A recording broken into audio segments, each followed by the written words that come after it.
Welcome back, Santa Clarita. You're listening to Santa Clarita's hometown station, AM 1220 KHTS. It's the Gazette Radio Hour with Doug and John. In our last segment, it's been a football day, John. Hey, it's football time, baby. And on the line, we have a coach who's getting ready to get on the bus to go to Westlake. Coach Rich Gutierrez, the head coach at Canyon. Are you there, Coach? Yes, sir. How you doing, Doug? How's it going? All right, John. Hey, John, how you doing? Good, Coach. How you doing? Fantastic. How's the team look? Look good. We're ready to go. You know, we've had a great week of practice, so I'm real excited.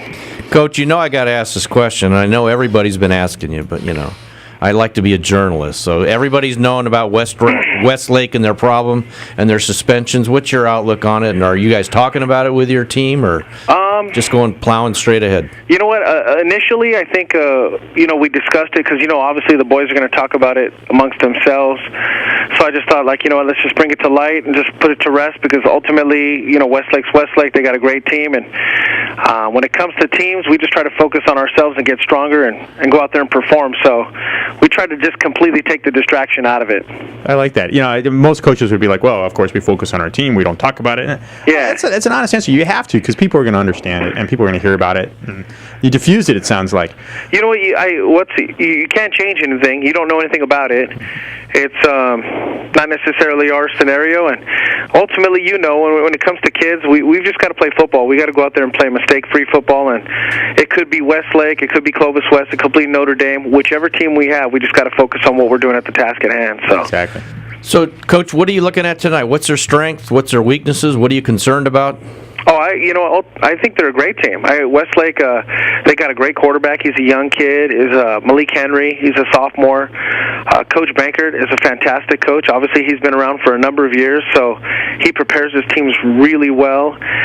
They're real balanced. They run spread almost similar to us, and some of the things they do, the defense looks similar to us. They try to match up specific individuals. We were able to watch some film from them in Hawaii.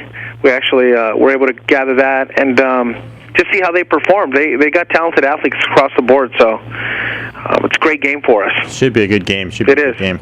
A big early test. You think you're going to be able to get a good read on how your team's going to do the rest of the season based on this game? Oh yeah. I think that's generally when we created the schedule, it was meant for that. You want to go out there and you want to perform. You want to play the best teams, and you want to put yourself in a position where you're going to have some adversity, and you find out who your kids are. And I talk about that with my kids all the time. You want to see them. You want to see them grind. You want to see them grind and work, and you want to see effort, and you want to see execution. And I think it gets you situated for every week. There's something, win, lose, or draw, you come back when we watch film and you're going to learn. You're going to learn something, and you're going to get better for it.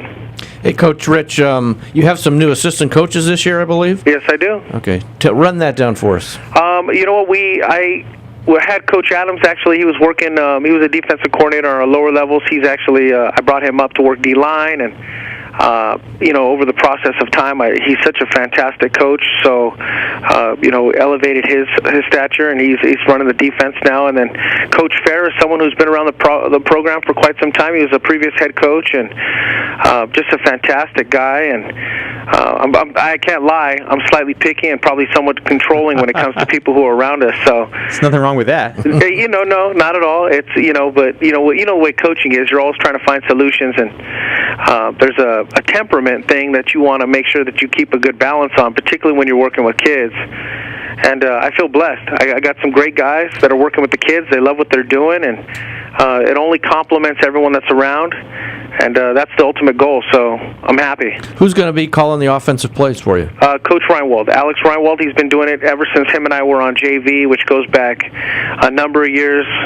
He's, my assistant head coach, and he's my right-hand guy, and he's phenomenal. He's done such an exceptional job the last couple of years, and, obviously it shows because he's done some great things.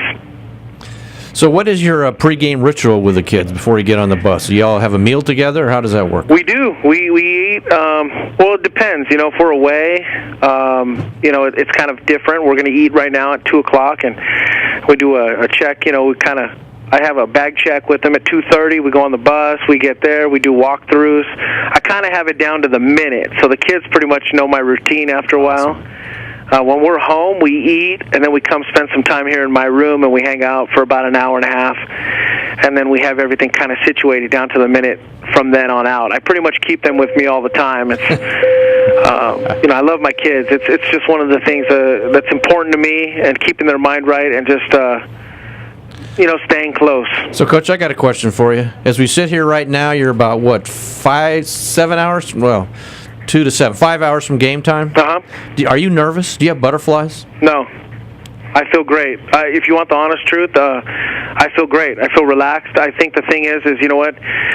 One thing I've learned, and this goes back to, and compliments to Coach Harrington. I spoke to Rick Harrington a while back. He's at Alameda now, but right. He always told me it was something I just try to, gather from coaches over years. And he said, as a coach, your most important time is Monday, Tuesday, Wednesday, and Thursday. Those are your preparation times. And when Friday comes around, now it's an opportunity for them to go and perform. And we make adjustments. Right. But ultimately, those are the days we're coaching and we're making things happen. Coach, I'm sorry to cut you off, but we're up against the top of the hour news. All right, Coach, good luck tonight. We'll talk to you again, I'm sure. Hopefully we'll have you back on. Thank you, guys. I truly appreciate it. You guys have a wonderful weekend. Yeah. All right, thanks for listening to the Gazette Radio Hour with Doug and John. We'll see you next week. You're on Santa Clarita's hometown station, AM 1220.